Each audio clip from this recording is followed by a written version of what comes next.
for Foxy, it's your birthday, not for real, just for play.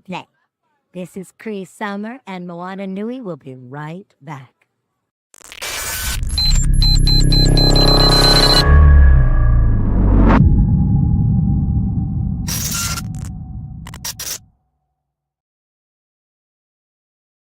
What's going on, everybody? Welcome back to another episode of Blerdcast. And on today's episode, we will be exploring the living history of my favorite con and probably your favorite convention as well, Dragon Con. And we're going to hear the history from those who was at the first couple of events itself.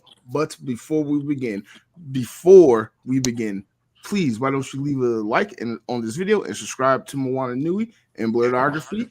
And before I forget, I would like to start by introducing my lovely co-host / mod for this evening, Miss Joy Stevens. How you doing? Hello, everyone. Thank you for that, Mark. I'm happy to be here. I'm looking forward to this conversation because even though I may not have been at the first Dragon Con, I am in that age range. So I'm excited to talk with my fellow OGs about this. So looking forward to it. Buckle up, everybody. If you have any additional comments and you're watching live with us now, drop those comments in the chat and we'll be happy to add those questions to the conversation. But what we're going to do now is I'm going to ask everyone if they would just briefly introduce themselves. I'm going to start with Tony. Tony, please tell us who you are. Well, I'm Tony Cade. I'm the owner of Challenges Games and Comics. I've been involved in Atlanta fandom since like the mid 80s, and I do a lot of things. So just hit me up. I do conventions, I do photography. That's how I got started in this whole thing. I started being a photographer for conventions. So, hey, if it's about production, creativity, or even retail, just hit me up. Okay. We'll continue, I guess I say counterclockwise. Charles, tell us about yourself. I'm known as Rock Podcasting, and I am the director of the digital media track for Dragon Con and part of the spokesperson team. And I've been able to be going for the last 10 or 11 years. And I'm excited to finally be invited to the best blurred barbecue on the net. I love it. Yes. Okay. And last but not least, Marilyn, please introduce yourself. Okay. Hi, I'm Marilyn Teague. Longtime volunteer, attendee for Dragon Con and just about any other convention held in the Atlanta area since before most of y'all were born.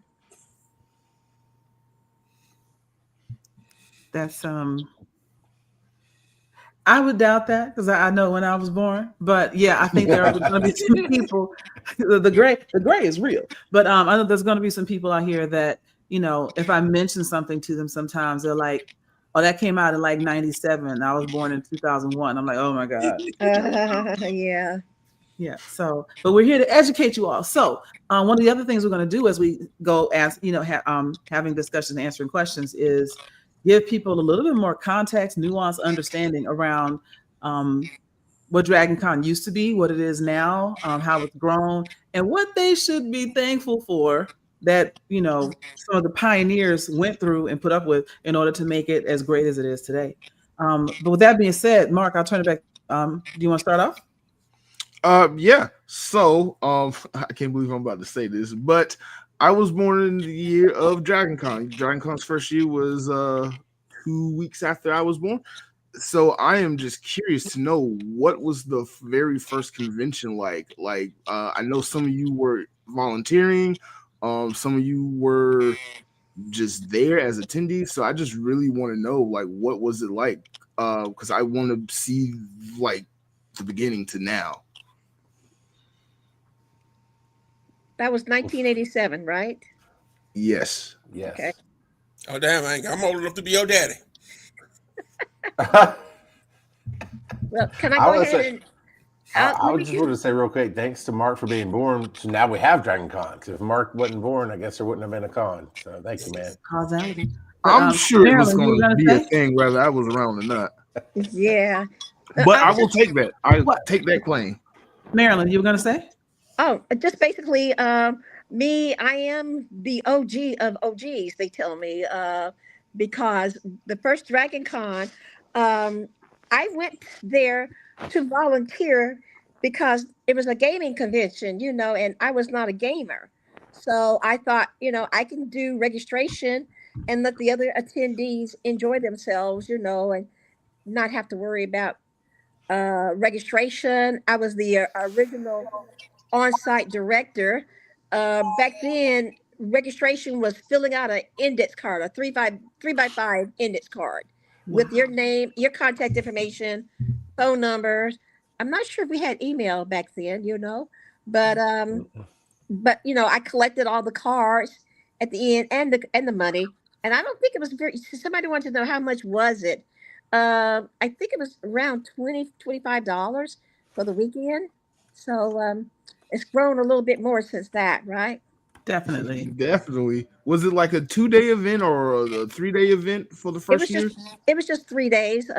Mostly they waited until most people were getting off from work, so it didn't start until like about 5 or 6 o'clock in the evening.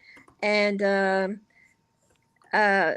are people like well, what's his name? You don't want me to name who was in charge then, but there are some people who were in charge who are no longer involved with the convention. I shall not mention their names, but it went through some turmoil, I think, for a while. So, first of all, I commend you for being altruistic in your first Dragon Con. Like you're like, I wasn't a gamer, so I figured I would do registration so everybody else could go and enjoy themselves. That's very selfless of you. So thank That you. was very selfish of me. What if you weren't a gamer, what made you want to even be a part of Dragon Con?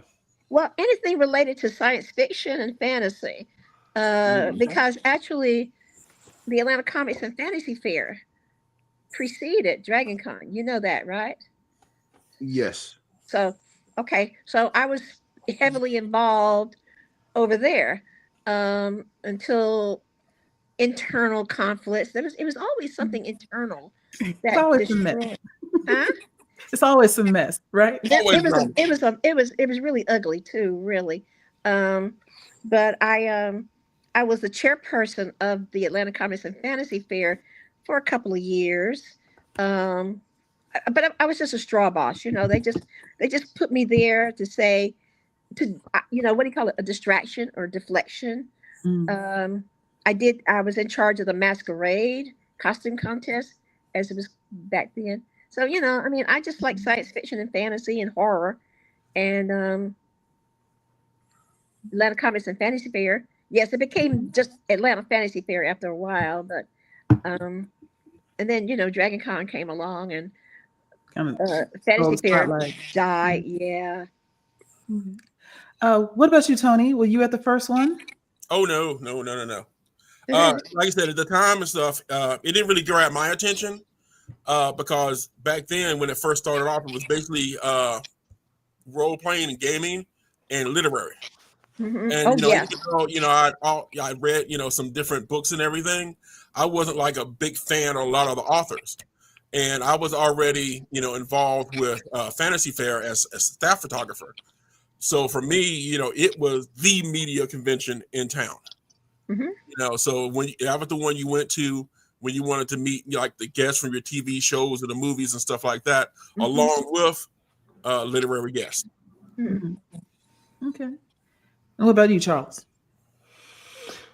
In '87, I think I was 10 years old, so I didn't hear about it then. I think Mark's the only baby in the room, but I should have babysat him. So there's that, I guess. Yeah.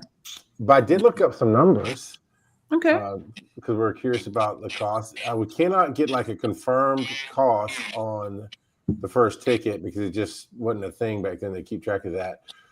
But the first Eternal badge was offered in 1993 for $250. I believe it. Jesus.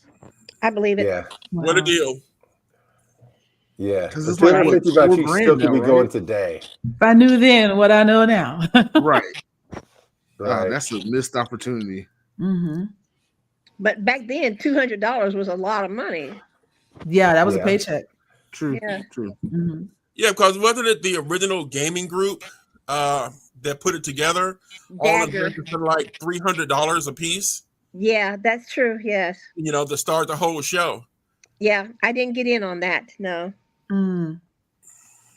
Okay. Marilyn, you mentioned Wally, you said you were in charge of the masquerade ball, and off air we were talking about, were people cosplaying back then, and that wasn't, as you mentioned, it wasn't really a word. And so, what was it like to see the masquerade ball, and what was that vibe when Oh, it first started? it was really nice. I mean, we haven't mentioned the Chattacon convention held in Chattanooga. Now, I used to go to Chattacon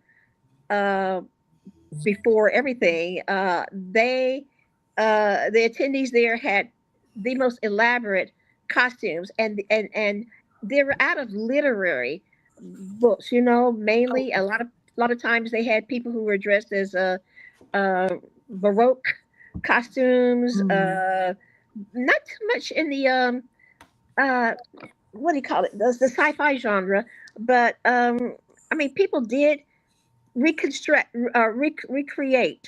um, certain costumes based on the artwork of in the literary books. So Right. whoever the artist was, they would draw something, and people would copy that. So Like the re- cover art or any drawings inside the book, they would take that. exactly, yeah. Recreation was a thing. It was actually a category, I believe. In the Oh, really? So the masquerade ball was judged, like they had categories, and shoot. What we did can I still do? hear you. Can you see me? We can't see you, but we No. can hear you. There Oh you are. Now we You're can Lord. back. see you. I'm sorry. I did something, and forgive my French. Pardon-moi. Oh, it's Um okay. You actually but didn't say anything. okay. But yeah, the recreation was the thing, and people spend a lot of money and time, and Mhm. they just did marvelous recreations. That brings me to another question I want to ask around the number of years that you all have been attending Dragon Con. Where do you think you'd be in life if it weren't for conventions like Dragon Con? Like, what if cons didn't exist? What would life be like? Do you think? Did Mm, did mm, did Boring. Hmm. I did kind of feel boring. that. Yes. Well, real quick and stuff, before you get off the thing of masquerade, real quick, Hmm. I just want to ask Marilyn a question. Uh-oh. Marilyn, whose idea was it for there to be a masquerade parade at Dragon Con that goes down Peachtree Street? Who came up with that idea? I I did. second that question. I did. Oh, okay, okay. I'm guilty. Um, yeah, parade was laughed at when I proposed. Okay, Pat Henry was talking about in a staff meeting, a volunteer meeting. Um, Pat Henry was said he was late getting to our volunteer meeting because there was a parade outside. What do you call this? Salvation Army, and they were tying up the streets, and so it was hard for him to maneuver. And I said something like, "Well, we could have a parade," and the laughter was, boisterous. I mean, they laughed me out of the room basically. Uh, but since it was my idea, guess who had to organize it? Me. Okay. So I mean, Pat really didn't laugh at it. He wanted to know how would you do it, and so and I just said, well, we have so many different aspects of fandom. We have the literary group, we have the Star Trek group, we have the Star Wars group, and so we would have every segment would be a unit in the parade. And Mhm. I'm the one who said, well, let's have all the stormtroopers in the end. I thought because they were the biggest group, and it was astounding to watch all of those stormtroopers, and then other characters from Star Wars be a part of the end. So yeah, I mean, I can testify. I have witnesses who can say, what's his name? Gary Poole. If you know Gary Poole, ask him whose idea was it to start the Dragon Con parade. And of course, back then the masquerade was the most important event of the convention until we started doing the parade. So Mhm. you know, but right now, it's really big. Yeah, I was the director for I think about 4 or 5 years. It wasn't really organized at first. People Hey, thought, Tanya. huh? Oh no, sorry. I just saw a message pop up from Tanya. Oh, hey, oh, yeah. People would just think that they could just show up and jump in Mm. on parade morning.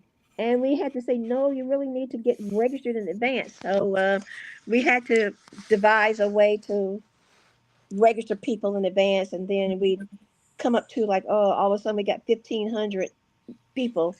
And So, I don't know how many there are now, maybe a couple thousands. 'Cause I thousand. Yeah. having covered the parade just this past year, it went on forever, and there were like, Yeah. yeah, to your point, the Star Wars group was like half a mile, Yes. just walking. The But 501st. Yes.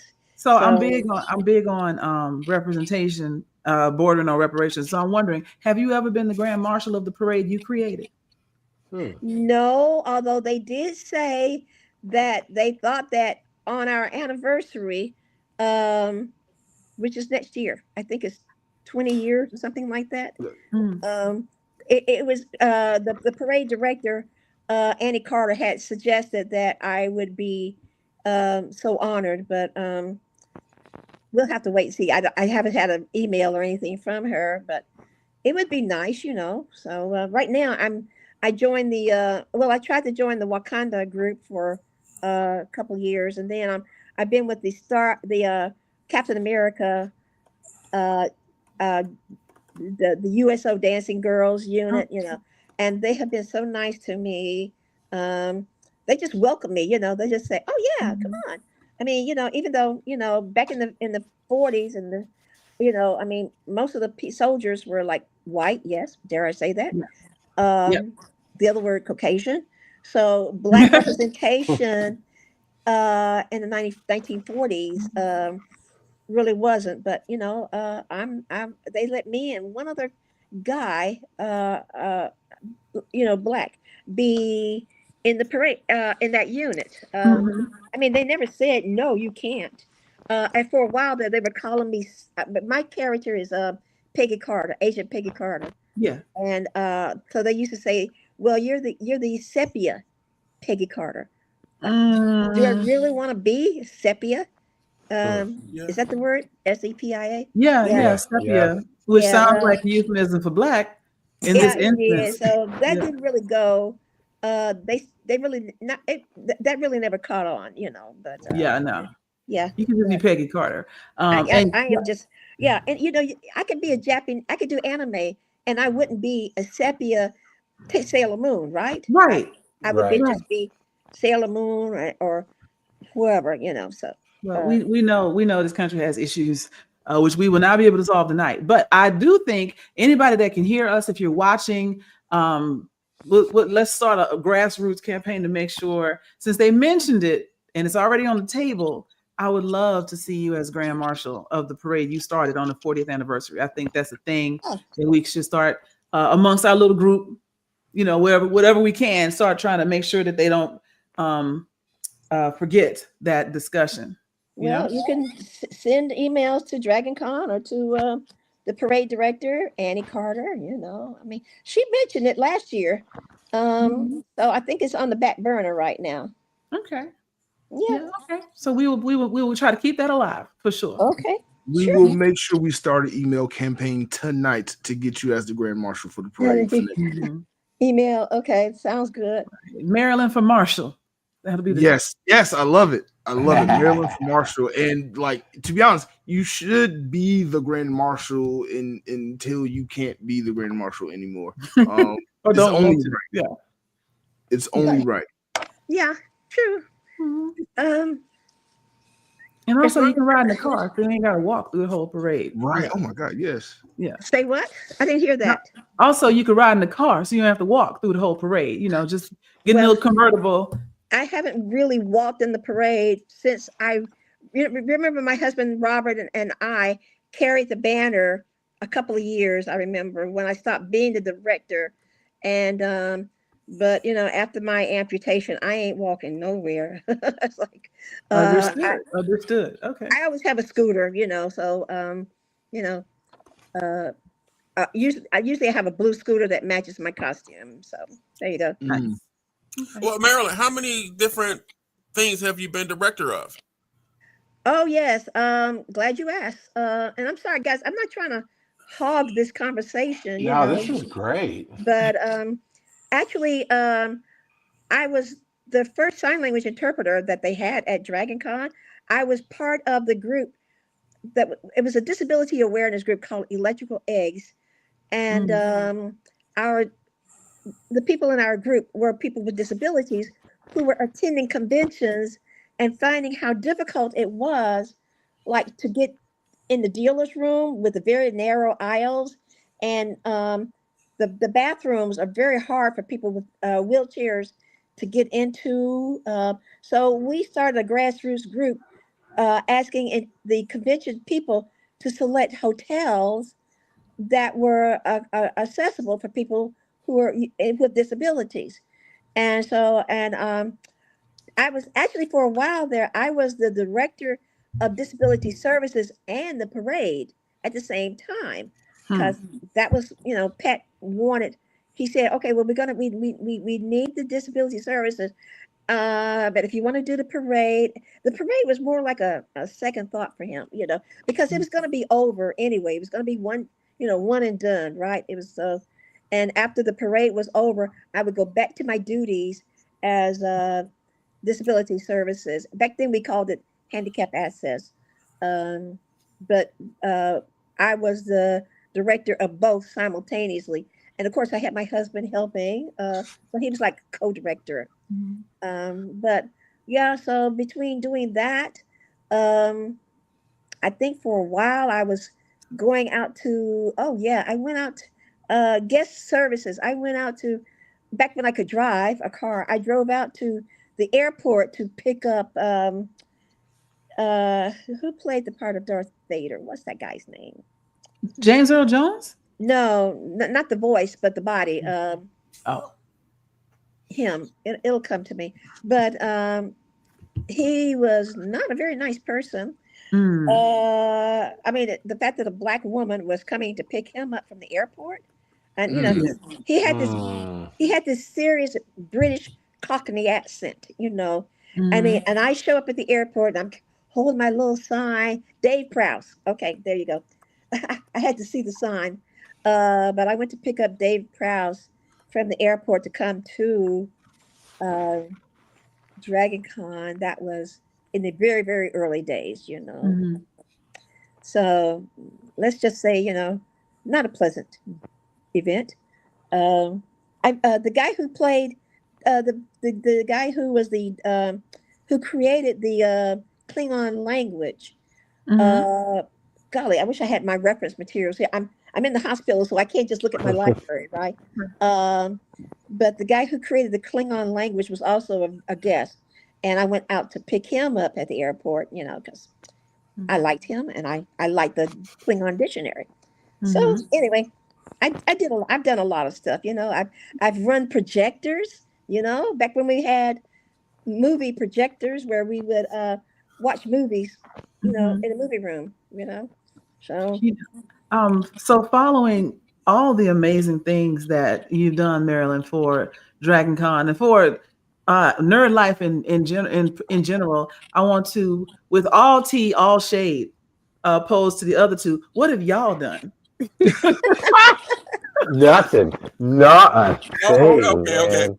Now, Oh. considering I'm the one, who was there back in the day, I wanted Marilyn to get the attention that she is getting right now. So that's why I was pointing out all the things and stuff that I knew that she did back in the day. All right, like I said, somebody pointed out and stuff. She was the grand dame, for all of us back then. Like I said, I can remember and stuff where you could count the number of Black people at the Atlanta Fantasy Fair and Dragon Con on these little digits right here. All right, so we all, pretty much knew each other. Like I said, one of the people that's been commenting, Tanya Woods, has been, involved in fandom and stuff since she was like, young and in the conventions. Oh, yeah, Mark Oran with the linguist for the Klingon. Oh, thank you. Yeah, it's weird. It's like, I know who David Prowse is. I know who, Okran was. But as I say, hey, I'm getting up there too. So as soon as the names popped up, I'm like, wait a minute, I knew this person. And I could see the image, but I couldn't come up with the name. But no, all right, 4. Let's see. What have I done? Okay, well, I started off as a staff photographer, volunteer staff photographer for Fantasy Fair. All right. And for me, Dragon Con was at the time and stuff that up and coming upstart convention that was trying to be like Fantasy Fair. So I always thought of Dragon Con as like, the enemy, convention. The rival. Yeah. All right. Especially when they had one of the people working for him, and I have no problem saying his name, Ed Kramer. Okay. Ed Kramer. Okay, you said it. I couldn't. Yeah. Okay. Ed Kramer was one of those types of people and stuff. He would like call up to like media guests and would be like, "Oh, I'm calling from, the Atlanta, convention. I want to see about you being a guest." Yeah. Okay. And literally people would think that they were signing up to come to the Atlanta Fantasy Fair. Oh no. But he was actually getting them to sign up for Dragon Con. Oh wow. Okay. And then he started basically going out and poaching some of the top volunteers from Fantasy Fair. And I have to admit, I actually succumbed to this because at the time I was doing a community access TV show called Sci-Fi Atlanta, where I would go around to different conventions. Thank you. And for strangely enough, I don't even have any tapes left to show this. It's like I was doing the whole, before there were podcasts, I was doing community access TV. Yeah. All right. And so he basically recruited me to come on and do interviews at Dragon Con, along with doing a game show and along with doing photography. And like I said, I was a poor little kid, I was broke, and all it took was him like offering me, a hotel room for the weekend. And I was like, okay, I'm in. But before that, like I said, I was like all Fantasy Fair. I mean, I actually did the wedding photography for Lamar Waldron, who was the director of the Atlanta Fantasy Fair back in the day. And Susan Barrows, yeah. Yep, and Susan Barrows. I was the photographer for their wedding. Yeah.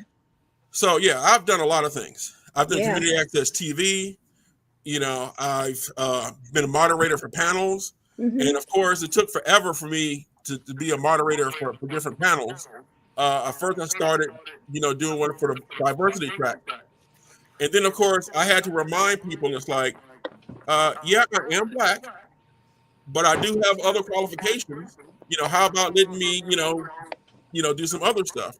And so, like a couple of years ago, I was actually moderating panels for the comics panels. So, like I said, I've been involved, with Dragon Con and stuff behind the scenes. I've been a vendor at Dragon Con, until they started to move stuff over to the, what is it? The apparel, they're not that Paramart. What's it called? America's Mart. America's Mart, yeah. Then I was just like, yeah, I'm getting a little bit too old and stuff to be like moving all this stuff down here to this show and setting up and breaking down. And, it's got too big. And then I was like, well, wait a minute. Isn't that the reason you did a show? You actually went from doing shows to having a store because you got tired of lugging comic books around? Yeah. Like I said, I would set up and stuff and take comics to the Fantasy Fair, the Dragon Con, toys, all that stuff. And then after a while, I was just like, yeah, let me just open up a store. They can come to you. Just let people come to me. So that's a little bit of what I have done. And then, of course, my experience and stuff working the different conventions and helping other people with their stuff, like, Sci-Fi Summer Con I've helped out with. I've helped out with Track. I've helped out with, so many different cons that, actually hanging around a lot of the directors of those, I was like, well, hey, let me do my own thing. And, that's what I do now. So, yes, that's what I have done. Well, look, it's not always about what you've done. It's about what you will do. And what I will do is hold Marilyn's umbrella and a fan. I'll fetch her the water, whatever she needs. I got you. Because both of you, Tony and Marilyn, y'all done a lot to really push forward nerddom and awesomeness. And Marilyn inspired me to actually take sign language classes. Oh. Yeah, of course I gave up on it. Oh. But she's the one that got me to do it. Well, come to the Atlanta Area School for the Deaf this weekend, Saturday. So much stuff.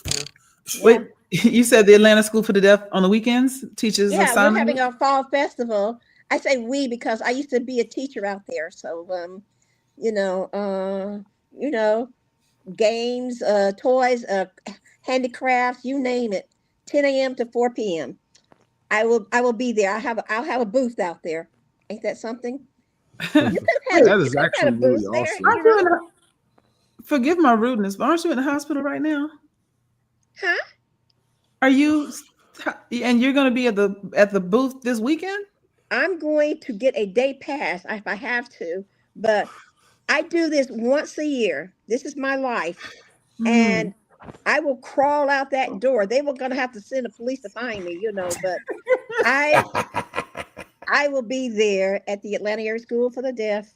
On what is that? It's in Clarkston, so I will be there. Yeah, I think they're gonna let me. I think they're gonna discharge me by Thursday. So that's plenty of time. Yeah. Yeah. Oh yeah. Yeah. So. So doesn't Marilyn make everybody out there in the audience feel like a slacker? Yeah. I'm sitting here struggling to fold my laundry, and she's like, "I'm going to crawl out of this hospital." I will. You think I'm kidding, but I am going. I will. I'm strapping on this artificial foot, leg, and I'm going out the door. No, I love it. I will tell them, come and get me. I wonder what they do if I leave. What they gonna do? No, Marilyn, I'm an escape patient, not mental patient, but I'm an escape patient. So, yeah. Is it fair to say that we can dub you the Queen of DragonCon for all your contributions and everything that you have done to contribute to our favorite convention? I wouldn't go that far, really. What about the Mother of DragonCon? Mother of DragonCon. Yes, I can do that. Yes. I actually do have a T-shirt that does say Con Mom. I got it at Chattacon, as a matter of fact. So, yep, I could wear that. But no, I have to wear my my company's T-shirt out there, LATN. But I'll be there. Okay. I'll take pictures and I'll show. So this has become the new campaign, Marilyn, the Mother of DragonCon, for Marshall, all the M's. Yeah. Marilyn for Marshall, Marilyn, the Mother of DragonCon. I love that alliteration. I love it. I just have an image in my head of her being Daenerys Targaryen and coming in the parade and just screaming, "Where are my DragonCon attendees?" And I just love it. I would love to see that. That's so Joy, funny. you had mentioned earlier that you were commentating in the parade, and we actually have a little video footage of that. If our lovely behind-the-scenes engineer could pull that up, we have a little clip. Why did I say lovely? Because you're nice like that. I am not nice. Define men. And I'll keep doing it every time they show up. In theory, it's wrong. Right. We should not objectify anybody. Well, I'm objectifying. However, it's DragonCon. Oh, there's more. Those are the women. Women. Oh, these are women superheroes, I think, coming up. Ah. This is the end of 300. Walking slow here. Oh, maybe she got hurt or something. Well, good thing they didn't throw her over. I don't know why he got left behind. right? I guess no man left behind. Not Right. in 300. Don't be He's last. also not showing his ass. That's the not in shape. No, they don't have those. He's in training. Oh, it's a funeral. Aw. Yeah, Wonder Woman. Woo! One time for female heroes. Women rock! What did they say? I have no fear. Oh, love it. And here we got Lord of the Rings, Middle Earth coming through. The periodic table. Science! Look at how big the parade is now. Yeah, we love it. Neil deGrasse, Dr. Neil deGrasse Tyson, could you please come to Dragon Con? Right. That'd be amazing. We would love to have you. That would be amazing. Look at Tin Man is actually 10. I love it. Oh my God. You are made of California. Love it. I'm from California, so absolutely. My God. So yes, that will be coming out sooner or later on this week. The commutation between Joy and Angie, probably one of the best parts of this year's Dragon Con. And I say that because no shade to Dragon Con TV and their commentators, but their commentators could use a little seasoning. Yeah, it was a little bit dry. I thought we had a lot more fun. A lot more risque, but a lot more fun than the basic commentary that was basically just announcing what was coming next, you know? Right. I think it's canon that when you're at Dragon Con, it's not objectifying, it's appreciating the art. I was appreciating all the art that the 300 guys and the hard work they put in. Because They did, right? Yeah, I mean, though none of them were airbrushed. It was glorious. I think they're probably a bunch of personal trainers and bodybuilders anyway. Yeah. But you know, hey, repurpose it. You know? Yeah. And Mark thinks you're lovely as well. Yes. And so, Mark, did you have any questions you wanted to ask? No. Well, actually, I did see a question in the chat from Being Awesome Together. It's for Marilyn, but I want to bring it to everybody. But what do you all think is the reason that gave Dragon Con so much longevity? Because it's something that everybody looks forward to. When you think of conventions in North America, you think San Diego Comic Con, New York Comic Con, and Dragon Con is in that conversation too. So what do you all think is the success and driving force behind Dragon Con? Well, one of the things that I think of is with Dragon Con, no matter how big it is, it's still a fan con. It's a con for fans. You know, it might be, you know, incorporated and stuff like that, nonprofit, all that stuff, but it is still a fan show. Mm-hmm. And that's one of the things that I think makes it special. Plus the parties. Plus, you know, it's like I've been going to Dragon Con parties going way back. And whatever you're into, whatever kind of debauchery you're into, it's going on at Dragon Con. Okay. So it's, you know, it's got a bunch of really good activities during the day, but it's got some really awesome activities going on at night. It does. That's Room true. parties, yeah. And it gives you the chance and stuff to meet your favorite guest. Mm-hmm. You know, how you never got a chance to meet them before. I mean, you run into guests in the elevators, you run into guests at the bars, you know, you can run into guests, you know, in the hallway, get pulled into a room. You never know what'll happen at Dragon Con. That's true. What's his name? Joy, I want to hear what you got. So I have a cynical and inspirational. We're gonna get the cynical out of the way first.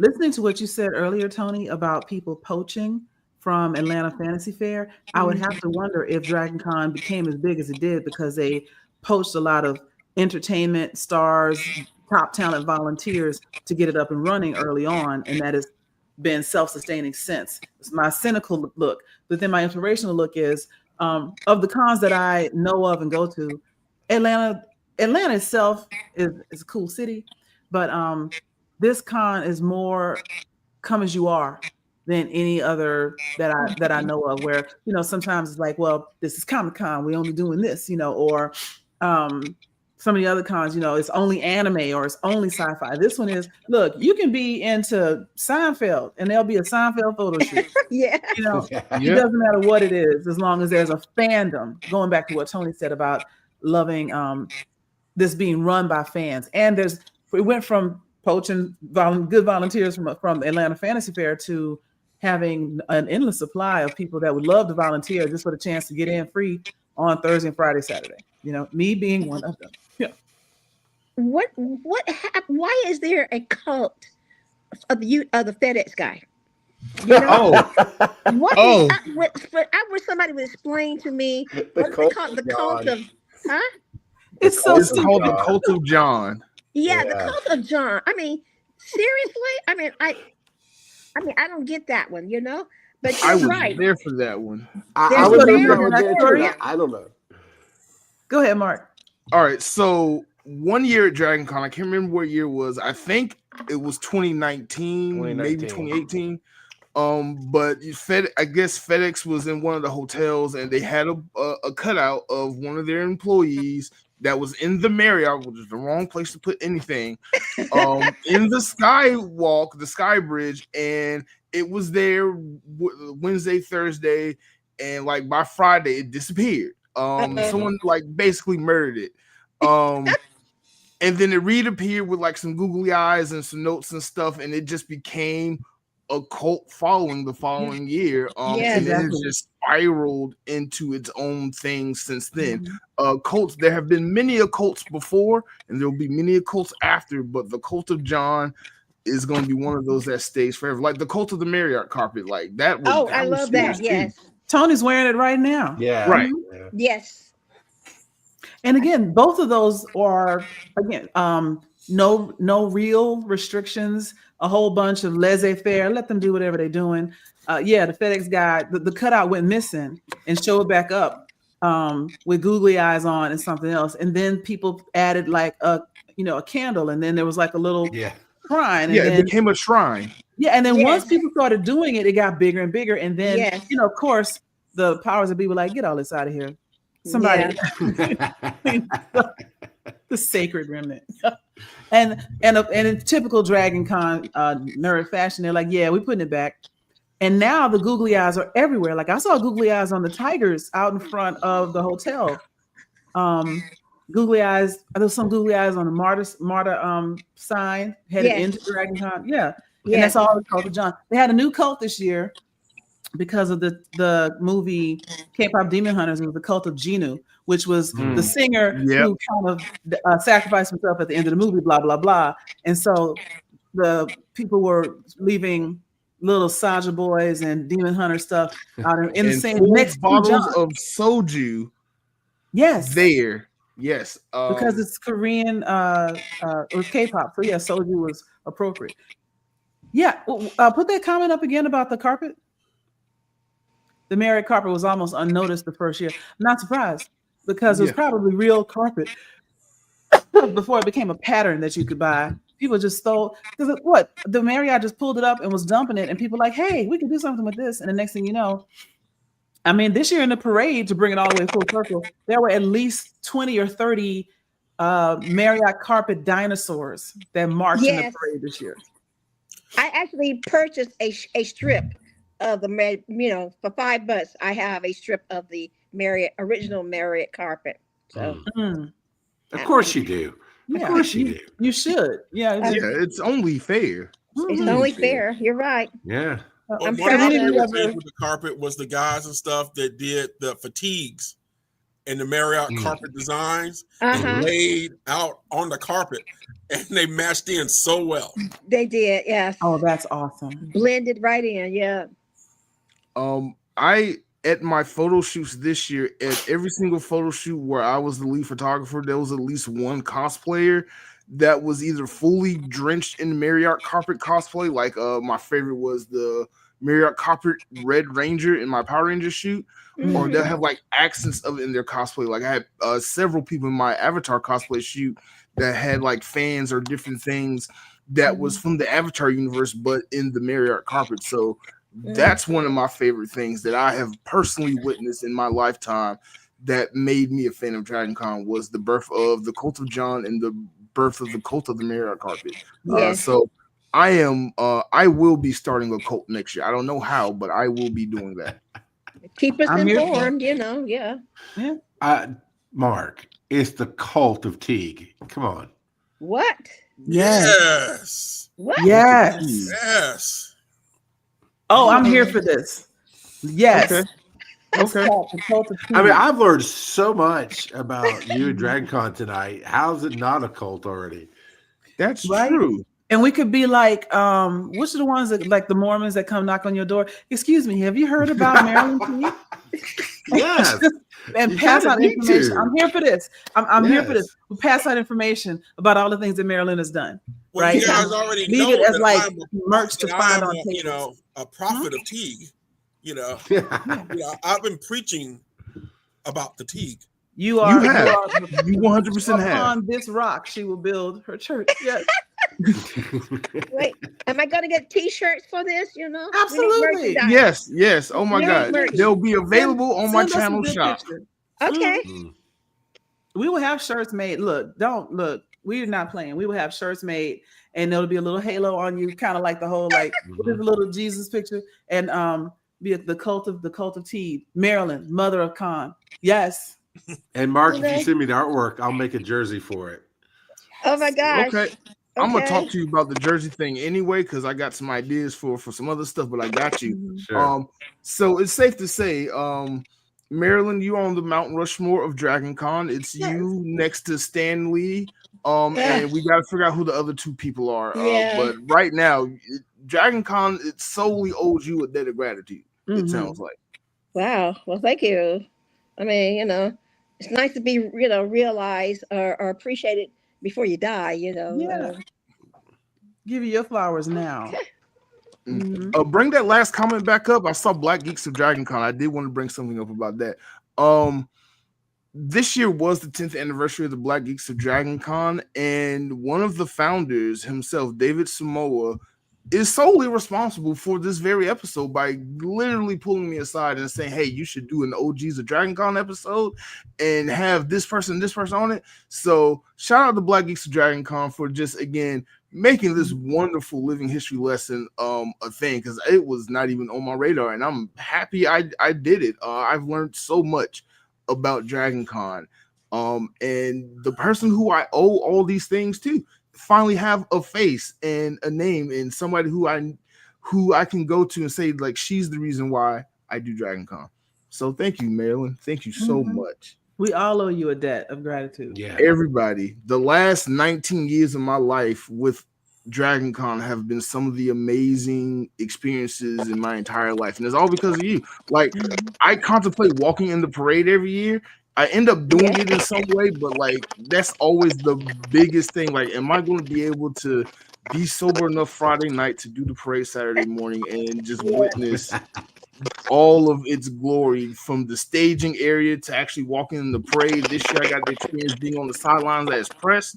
The parade is like literally the crown jewel of Dragon Con, next to the aquarium event and some of the photo shoots. But like, you did your thing with that one.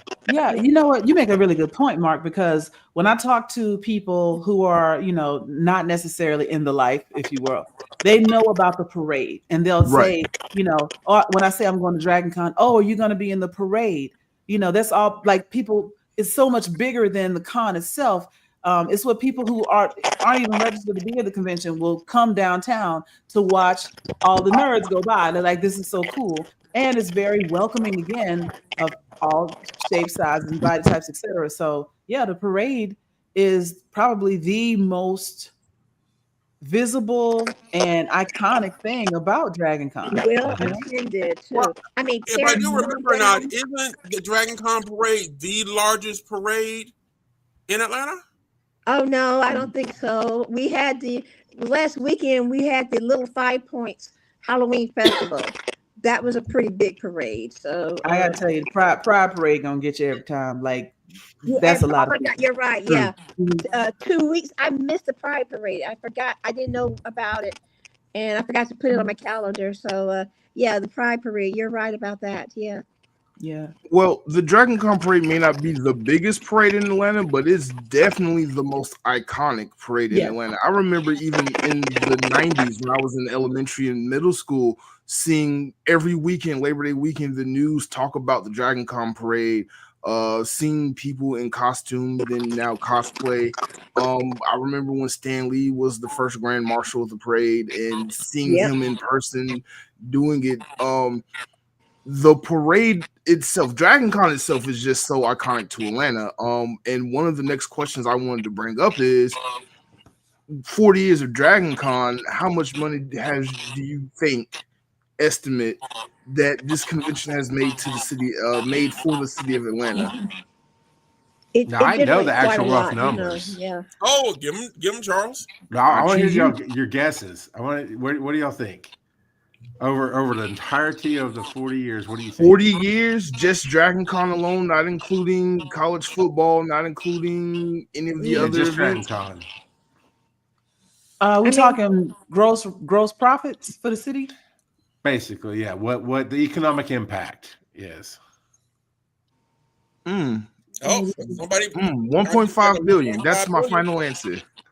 I was gonna say like half a billion, like 400, maybe 400 million, maybe 10 million a year. So you're saying about 400 million. T-Dub says 1.5 billion. What do you think, Tony? I'm gonna just piggyback off of that 1.5 billion. Marilyn, what do you think? I don't know if it's quite that much. I mean, we have other parades. I mean, there's oh well, actually we don't. A lot of our parades have dropped Please off. call it Dragon Con. It's the number you're looking for. How much money has Dragon Con brought to the city of Atlanta? In 1 year? No, in this entirety. This year's, I would really think something about 450,000 this year. So if it could be that much every year, I would think 450,000 because I mean that's food, that's hotel. We're talking food, hotels, car rentals, taxes, restaurants. Yeah, right. So other things, transportation, Marta. Yeah. Oh my God! Yeah, right. Yeah. So Airbnb. Give us a number, Charles. Low. All right. Well, the overall rough number estimate, the actual number for economic impact last year for 2024, 80 million is what it brought into the city. Wow. Yeah. Yeah, it's just 2024. So the overall 40-year estimate is about $1.15 billion. That's what they brought into the con since the beginning. Yeah. Who said the nerd community don't have money? Lied to you. There's your adult money, Mark. Yes. Yeah. When people save money, they save and save, so that they will have money to spend. It's airplane, air flights, right? I mean, transportation, everything. It adds up. Food. Yeah. All right, Mark, you got to get Tanya a no prize. All right, your prize is my presents. I hope you enjoy it. No, I'm kidding. I'll get you something. I'll get you something, Tanya. She's gonna hit me next time I see her. Well, actually, get a bodyguard. You need to do another show, especially since Joe Campbell wasn't able to make this one. You need to get like Tanya and Joe Campbell and a couple of others and stuff and do another show. I'm always down. There's a whole bunch of stuff that you can't cover in an hour. It's like, Tanya makes it good. It's like there's stories about things that happen in the green rooms. So we'll do an after dark for the next session of Oh Jesus Dragon Con. We talk about things that go on, after 10 o'clock. Yeah, Dragon Con After Dark gotta be an episode by itself. But you made a good point in that we were all nerds in school. Nerds grew up to be engineers, computer programmers, making good money, and then bring that money to Dragon Con. Do you remember way back? One of the things, huh? I was just laughing at what Tanya posted about we didn't sign NDAs. So it was like, we got a lot of dirt we can spill. Remember, part of you were talking about parties after hours, after dark. One of the things that, other conventions would host room parties to advertise and publicize their convention, get people to go ahead and buy a pre-membership, even maybe sign up to volunteer. That's how I signed up for Chattacon several times. There was another convention in Atlanta. We used to have a convention in Atlanta called ASFO Con. Does anybody remember the Atlanta Science Fiction Organization? Yeah, I remember ASFO. that. Right. So they had but it was a small, more of a literary convention, but they still would have room parties at Dragon Con and try to, it was publicity, marketing, you know. And I used to love going to room parties. I'd go from one room party to the next. They would advertise them on with signs in the elevators, so you couldn't miss it. But room parties were the thing way back in the day. Still are. Still are. Yeah, 100%. you go into one room and like, oh no, they got the whips and chains in that one now. I'm not into that. Go to the other room and stuff, and everybody's dressed up as fairies. And then you go to another one. Oh, this is the furry party. That's right. Like, Yes. Like, oh, here's a track party. This sounds safe. I go to the track party. Yeah. Yes. Are you saying fairy or furry? Both. Okay. All right. Just checking. Since you brought up the parties, I did want to mention something. So again, Dragon Con After Dark is a whole thing. And yes, the parties are one of the main features of Dragon Con. However, in recent years, it has been more of a get there early or you're going to be waiting in line and then the line becomes the party type of thing. So yes, there's the last party of Odoron party. There's the Spectrum party. There's the Bunny Hutch. Oh my God. The Bunny Hutch. Yes. Yeah. The line is wrapped around two buildings sometimes. Yes. Hey, just even going to the line, getting your badge is a party while you're waiting in line. Yes. They did a terrible job this year at that one, but that's neither here nor there. But yes, Dragon Con is a party con for both official and unofficial partying and unofficial partying. And what makes it different from the other conventions, because I've been to New York Comic Con, I've been to San Diego Comic Con, and they held at convention centers. And, there might be like a hotel next to them, but the fact that you got that cluster of hotels all together, is one of the things and stuff that makes Dragon Con so special, because you have all the people together and they don't have to travel out. They can buy what they need to buy, go to their room, drop it off, and jump right back into the scurry. And Dragon Con realizes that, and they stay in the hotel specifically for that reason, and because convention centers close. They shut down at midnight, and Dragon Con doesn't want that to happen. So that's why we live in the hotels. Yeah. That's true. So if you haven't gone to Dragon Con, why not? Why not? If you're watching this and you heard of Dragon Con and you need a reason to go, we've just gave you so many different reasons. And even though there isn't, go ahead. Just plan it as a vacation. Yeah. Yes. So this is a great example. San Diego and New York Comic Con feel like trade shows, and C2E2 has the same corporate event feel. And yeah, Dragon Con is very much a family reunion. Yes, it is. Cookout. Yeah. Yeah. And I can say it's okay for white people too. Yes. Oh yeah. Yes, it is. It's a great Blerdcon. It really is. But it's okay for white people. Have fun. There's a preponderance of white folks there too. Yes, all are welcome. It's inclusive of everyone. I can vouch for that. Like I said, all the time. I remember when there were like 10 black folks at Dragon Con and we all knew each other. That many? I don't think we had that many. I think we're just getting to the point in the last couple of years where we don't all know each other. And then we meet each other. So yeah, we all still know each other. Yeah, there was this one guy, didn't even really want to talk to anybody. He came in, he was a nerd within himself, he came in, he was holding on to a satchel. I think all his comic book collections were in this satchel. And I tried waving to him. I said, hey, but he never said anything to me. I don't know his name, never got to know him. I was kind of disappointed. But yeah, Tony, I remember you being a little kid. I got really, Tony, you were a kid? Actually, I was an adult. I just have always looked young. Okay. You're a baby. Matter of fact, You're a child. Lady who was hanging out with Marilyn Tony was a from South baby. Tony America. was a And I remember like baby. asking her out, and she was basically like, "You're too young." I was Yeah. like, "What?"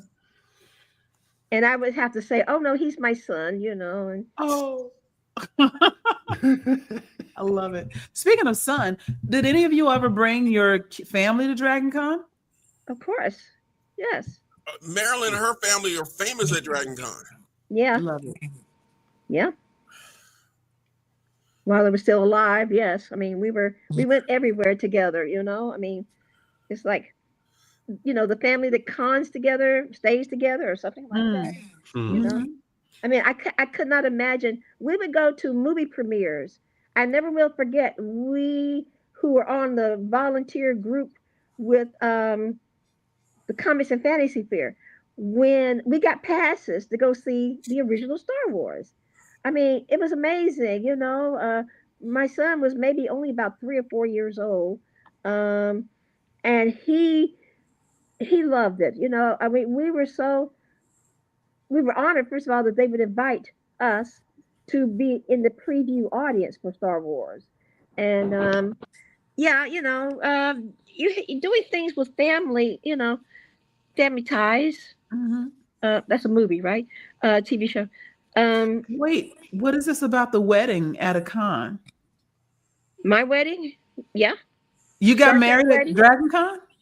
I had a Star Trek wedding at the no, not Dragon Con. It was actually at another convention. Deep Disney Park? South. Oh, Deep Deep South. South Con. Deep But you South. got married in Star Trek gear at a Yes. con. That is Yes. freaking awesome. I still That- wear that dress. I'm glad to know I can still wear my wedding dress, and I do wear it to, you know, well, I could wear it for Halloween, you know, really, but Mhm. I hadn't thought about that. But yeah, that you know, and that's you. We talking about Lamar and Susan Barrows. They were the ones who arranged to get the minister to officiate at our wedding. You know, it was really nice. You know, I mean, for this minister, she was a non-denominational, but it didn't bother her that we would put. They put Susan put Vulcan ears on her, you know, and dressed her up, and she came out and she said, "Dief Dorf Eve Mosca," which is supposed to be live long and prosper in Vulcan, not Klingonese, but and the audience went wild. You know, they just thought, oh, that was great. So That is awesome. That's a one of a kind. I am so geeky. I mean, is that Oh, that's somebody's not got pictures of the nerdy? Is that wedding. geeky? Huh? No, somebody said they've got pictures of the wedding. I do too. If you have Yep. pictures of the wedding, send them to me so we can put them up on screen. Like right now, if you got pictures. I don't have Email access. Well, I mean, I could, but I'd have to hang up and go. You know. No. access- No, don't I'm worry talking about to that. no. I'm We're talking other to the people that person say in they the have comments. pictures. Yeah. Yeah. Oh, okay. We're Yeah, gonna get them later to do it. afterwards, Mhm. I'll send you pictures. Yes. But I even would had a sign language interpreter at my wedding. You know, so I was very accessible because my maid of honor was deaf, so I had to have a that goes without saying. You know, so I try to include people who are deaf and people with disabilities in anything and everything I'm involved with. So yeah, that was fun. The email is blerdography@gmail.com. Got it. That's easy. Mhm. Okay.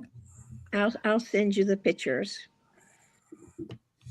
Yay. So I'm gonna ask you all a really hard question.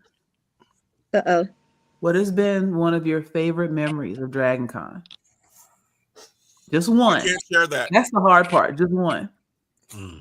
That is actually a very hard question. Yes. Mhm.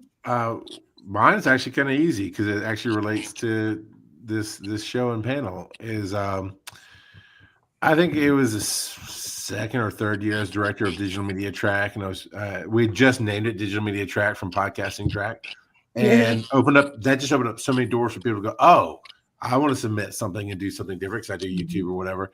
And that was the first time I had been involved in that track, that somebody had submitted a blurred panel, and we did it. And we had awesome people on the panel, and they took care of everything. And BET showed up. And Wow. they stood in the back of the room, and they took footage for clips, and they interviewed the people on the panel. I was like, it was just cool to go, I got to see that happen. Yeah. And it got to happen at Dragon Con. And it was just this confluence of all different things in my life that had come together from childhood. And it was really cool to see that happen. That's cool. Yeah.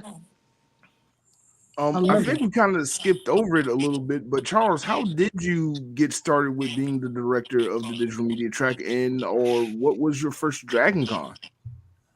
My first Dragon Con, 2013, I think 2014.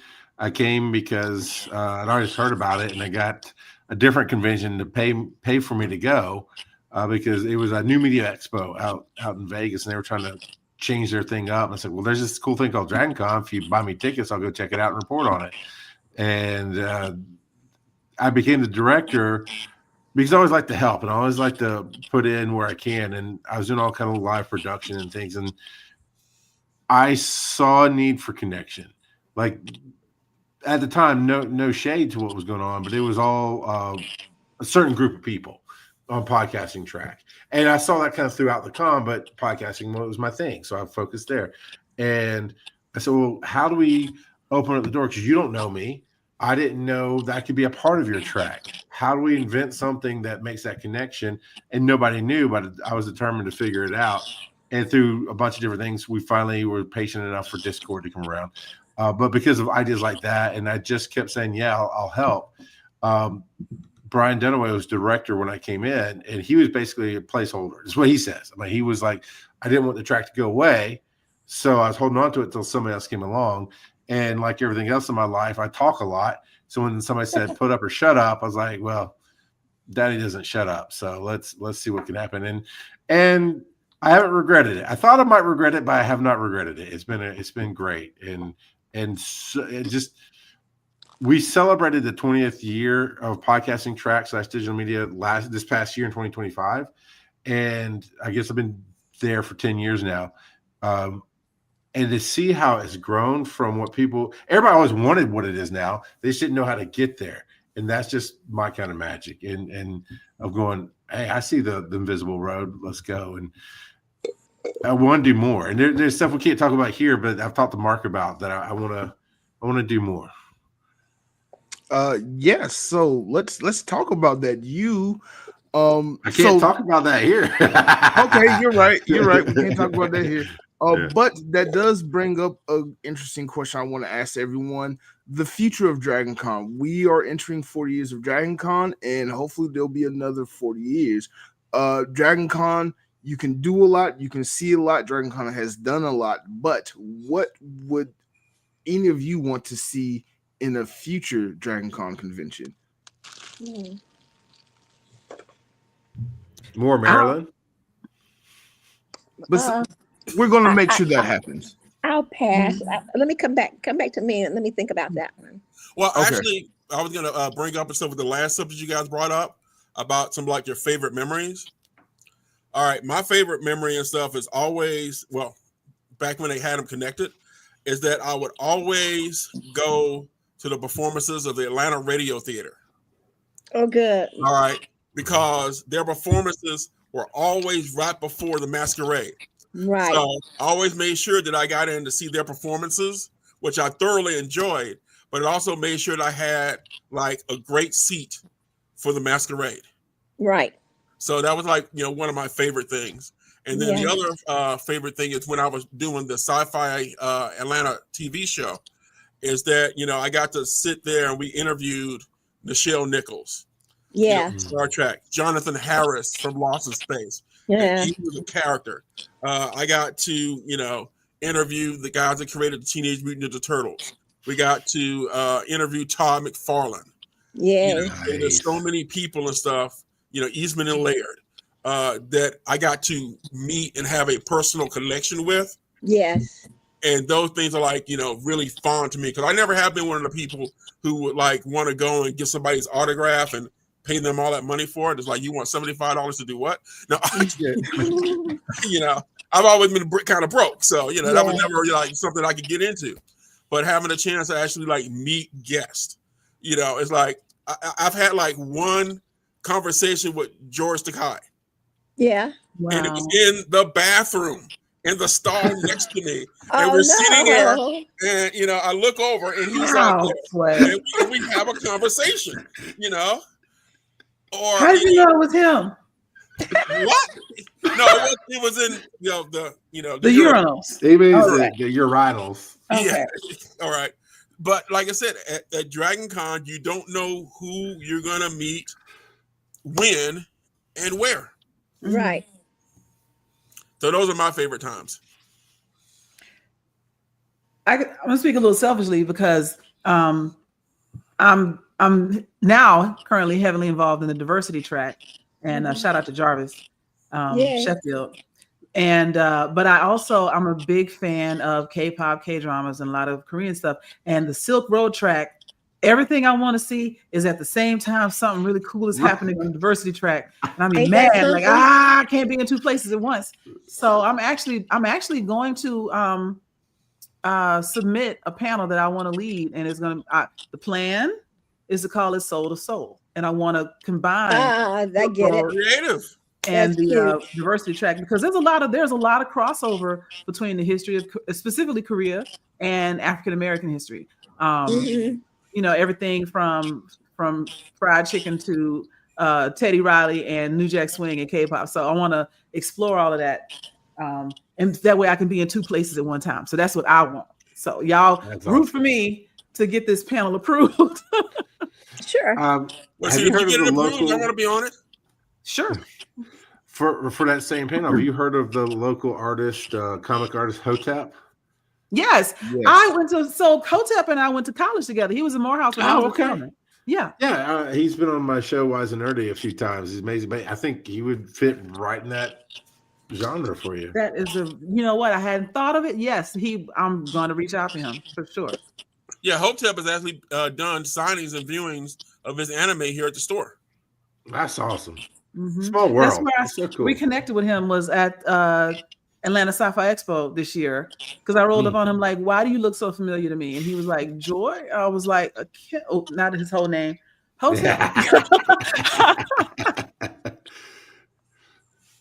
Yeah, I had to remind him that all the girls in my freshman class had a crush on him when we were in college.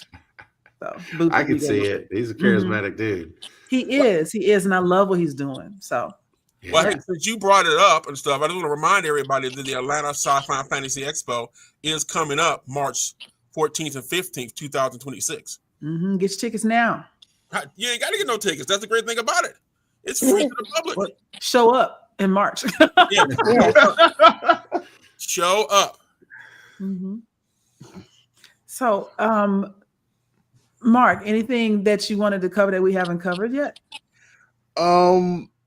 No, I mean, obviously it's Dragon Con. We can talk about Dragon Con for hours and hours on end. Already I have so many new ideas for episodes that we're definitely going to do just around Dragon Con itself. But I think for today we have gone through a lot. Marilyn, again, thank you so much for everything that you have done for Dragon Con and all your contributions. I didn't even know. I had an idea of some of the things you did, but I had no clue you did like everything that you have done. Because I work with a diversity track now, and you're very work heavily with the LGBT community, with the accessibility of Dragon Con. I remember that being a big issue for that track one year. It's all because of you. It's all because of you, and it is so wonderful, to just see it in action and to just talk to you and hear those stories from you. So I definitely want to personally just invite you back on the show, and I just want to shut up and just let you talk. Right. The whole feature about Marilyn. Huh? I was telling Mark you should really thank the person that told him about you. Yes, Tony Cade. Also, you have been the biggest supporter of Blerdography, one of the biggest supporters. Tony was the one who initially told me about you. And I did try to reach out to try to do something special for the parade, but we can do that next year, especially Oh, since yeah. you're going to be there as the Grand Marshal. We're going to make sure you are Okay. there. The mother of Dragon Con Mhm. needs to be there. Yeah, they may think that's a little bit much, but No, it's appropriate. okay. Hmm. Well, I will wear my crown in with grace and dignity. Yes. Quiet dignity and grace, yes. Sorry, I Watch was out. watching We'll make you a Young costume. Frankenstein last week. Don't be surprised if we show up with like, okay, put this on. Yeah. Mhm. Well, I will be here at the hospital the rest of the week. If anybody wants to come by and visit, So, Where are you? Emory Midtown. Okay. This where the parade starts, right? I love it. I love the That tie-in. is that is the funniest thing. Yeah, the parade starts like down the street, in the front of 550 Peachtree Street. So Mhm. yeah, isn't that hysterical? Yeah. Mhm. I don't know. I think it's a sign. You should take it as a wonderful Mhm. sign that the city of Atlanta loves you. And we want to make sure you know that. I The love city it of Atlanta back. loves I you. mean, an Atlanta native. I can't think about living anywhere else. Mhm. I get that. Except for Tokyo and Godzilla Land, but that's about it. Yes. I am such a Godzilla fan you would not believe. I like Godzilla more than I like Star Trek. Can you believe Really? that? I would not have thought Really? that. I am the biggest Godzilla. You should see the toys I have at home. I have a little Mothra. I have about 2 or 3 Godzilla toys. And that stuff is expensive too. Mhm. I can't afford too many of them. But Yeah. Yeah. You got to be picky, or at least selective, right? The ones that are selective, worth spending yes, money on. I am Mhm. very extremely selective. Yes, Mhm. but okay. Yep. All right. So, Mark, do you want to bring us home? Yep, I'll bring us home.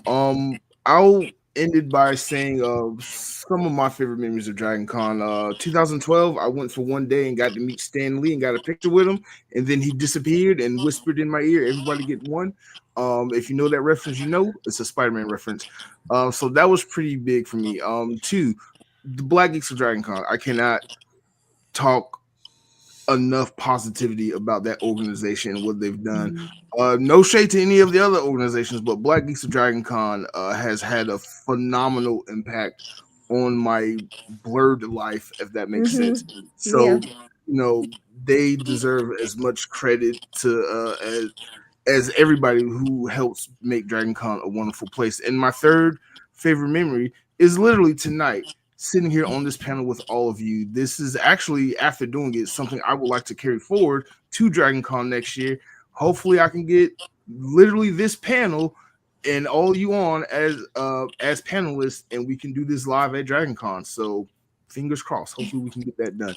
But thank you all for coming on. I have learned so much. Wait, Marilyn wants to say something. Go Real for it. quick, yeah, I totally was. We need to talk about this thing about the ribbons, okay, on your badges. Okay. And I know we're running out of time now, but yeah, ask me next time, why is there such a cult of ribbons? Why is it all of a Oh, sudden it's a thing to attach a ribbon with cute little cartoons or fresh sayings, um, wait, I want to on hear your this. badges. Yeah, I'm Can curious. you I tell need us to And hear now? maybe it you now. don't know We can why, wait. huh? We can We wait. I can want wait. to know now. Yeah. 1 minute, okay, 1 minute. Back in the early days when I was first became a director for on-site registration, Mr. Kramer walked up to me and handed me a ribbon that said director. This was a field promotion. I went, I'm a director? And he said, yeah, because I stepped up to the plate and I started, organizing, getting people registered. Okay, so everybody used to wear these little ribbons, that said director. Uh, and then we had parade ribbons too, they were pink, and we had security ribbons. So basically, different departments had ribbons to identify their purpose or significance of being there. Okay, so some people kind of took the ribbons a little too seriously, and they thought, well, hey, I'm wearing a ribbon. I'm a director. Uh, and so Dragon Con said, okay, that's it. No more ribbons because they wanted everybody to be equal, right? Well, Mhm. this became a retaliation for the fact that they had outlawed ribbons. Convention. You go to any other convention. Your first time as a attendee, you get a first time ribbon. Okay. Dragon Con said no more ribbons, but somebody decided, well, they would make these little short ribbons that had little sayings on them. I don't really know what the very first ribbon was, but this was the little short ribbons, and they have people who they call it a beard, right? You keep attaching ribbons on top of ribbons on top of ribbons until you're wrapping them around your body. And I think that the ribbon beards are the cutest thing in the world. It's like a calling card in a way.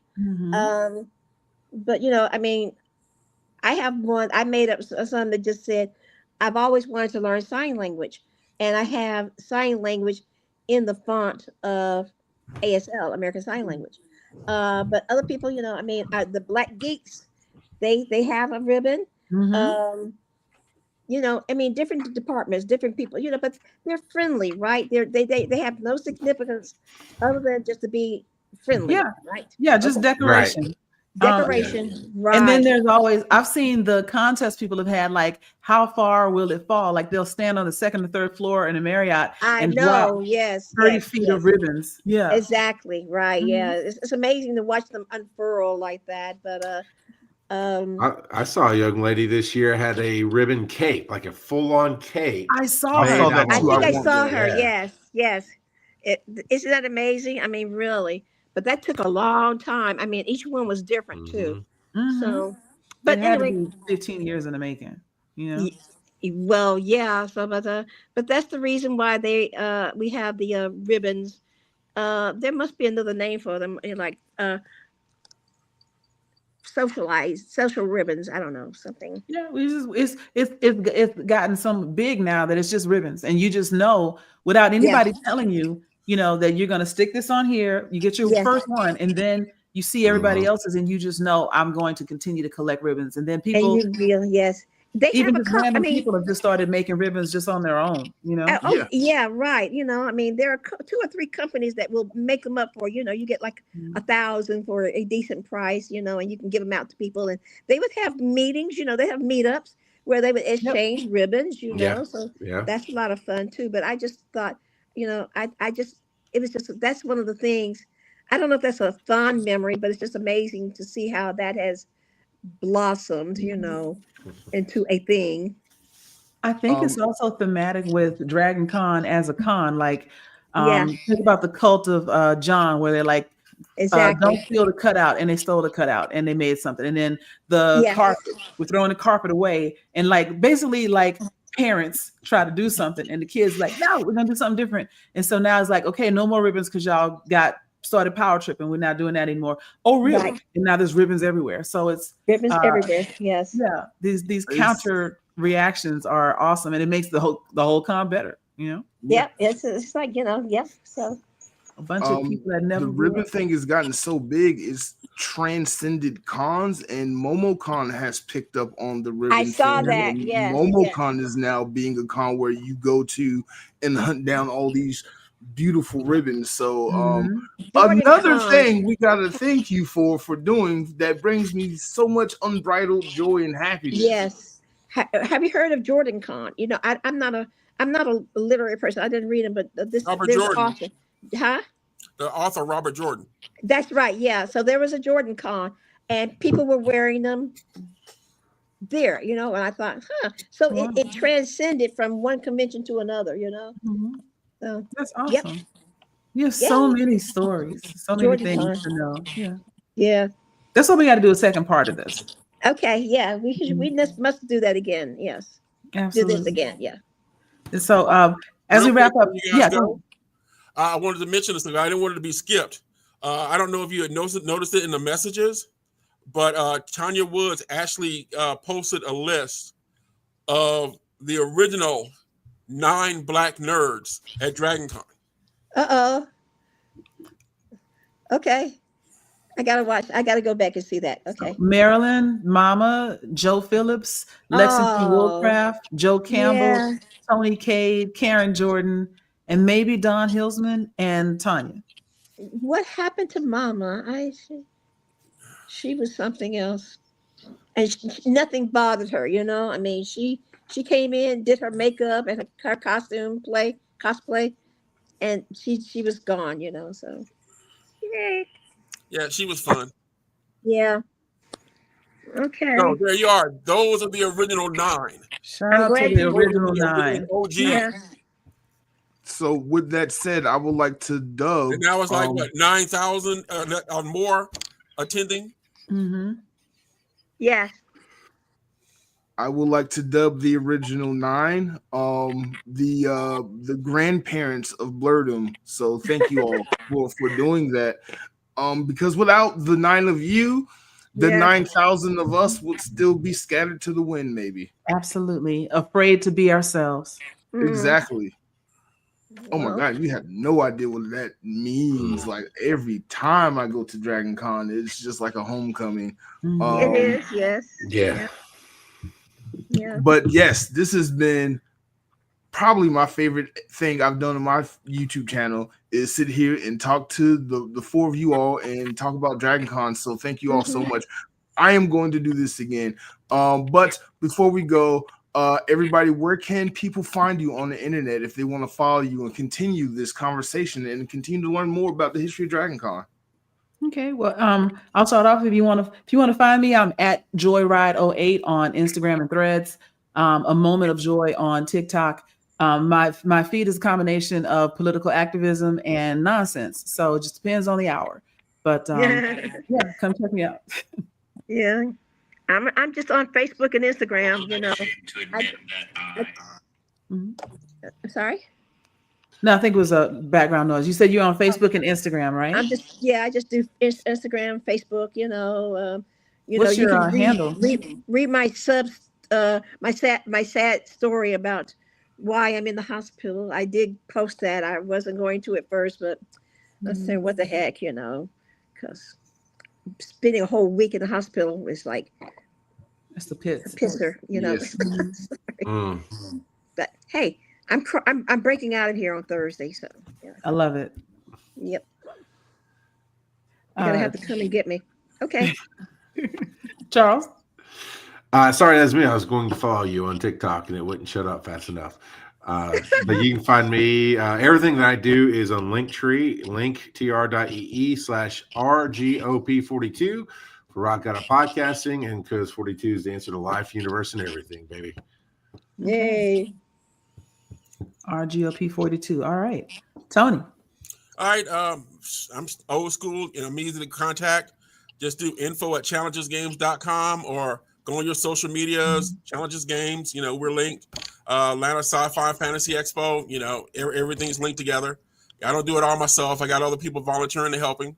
Speaking of which, if anybody wants to, do any activities, for the expo coming up, hit me up. Let me know. Like I said, anybody who helps out, I can guarantee you a free membership to the con. Yeah. Wait. I thought the memberships were already free. Is that a trick question there? But you know what, Tony? Yeah, I would be interested in helping out or doing something at the Sci-Fi Expo in the spring. So yeah, I'll be We can do your Soul to Soul panel and do it as a test I run. want to hear about that. That's so cool.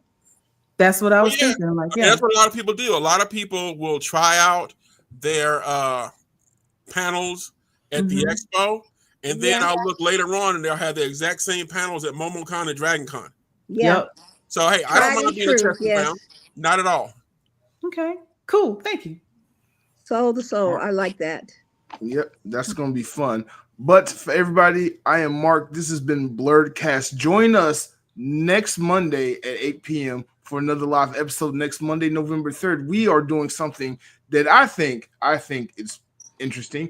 But maybe some of you might find this interesting. If you ever wanted to know how we go to these conventions and get to interview celebrities and have fun, we're going to cover all that in our masterclass on how to do press. So join us next week. But until then, I'll see y'all when I see you.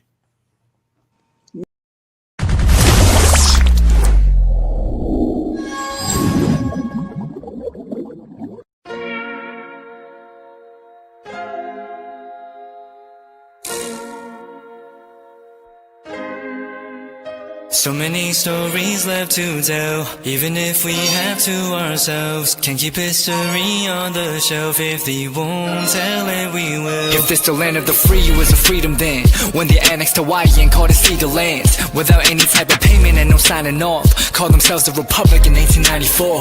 1.2 million acres overtaken from the native Hawaiians. When they resisted, the West retaliated in violence and erasure. The Hawaiian language is banned as part of colonialism's plan to expand, yeah. Stuck between a rock and a hard place. Multiple bombings of Kaho'olawe as a part of their ongoing war with Asia. Used it as a place for target practice. No consent or compensation. Colonizers call for annexation. No regard for all the locals. School will never let you know. So many stories left to tell, even if we have to ourselves. Can keep history on the shelf. If they won't tell it, we will. Too many stories left to tell, even if we have to ourselves. Can keep history on the shelf. If they won't tell it, we will. We will. So if we put Hawaii into perspective, well, Black and Asian history is interconnected. Considering the fight with the Pacific, then of course versus Asia, they was treated as a middleman for war, but didn't let the Western colorism run its course. Cause dark skin was a sign of dignity to core. The land was taken in the name of capitalism, when prior to it was an actual kingdom. Clap back at the system. Stuck between a rock and a hard place. Multiple bombings of Kaho'olawe as a part of their ongoing war with Asia. Used it as a place for target practice. No consent or compensation. Colonizers call for annexation. No regard for all the locals. School will never let you know. So many stories left to tell, even if we have to ourselves. Can keep history on the shelf. If they won't tell it, we will. Too many stories left to tell, even if we have to ourselves. Can keep history on the shelf. If they won't tell it, we will. So many stories left to tell, even if we have to ourselves. Can keep history on the shelf. If they won't tell it, we will. Too many stories left to tell, even if we have to ourselves. Can keep history on the shelf. If they won't tell it, we will. We will.